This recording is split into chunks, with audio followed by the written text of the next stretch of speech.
First, visit iReaShare.com and head to the Android Manager page.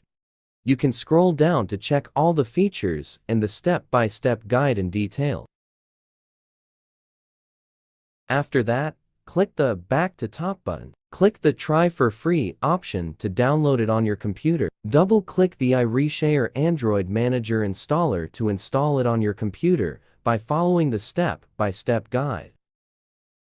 Once finished, click Finish to close setup. Run the software on your computer, then you will see this main interface. Connect your realme phone to your computer via USB. The software will quickly recognize your realme phone. If prompted, please click OK or Allow on your phone to make sure the connection is established.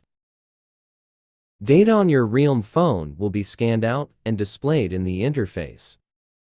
To transfer data from realme to computer, click any file type like Contacts. You can scroll down to preview all data in detail. Tick off the data you want to transfer to your computer, then click Export. Select the file format you want to save, then choose a location to save it. Then the chosen data will be transferred to your computer.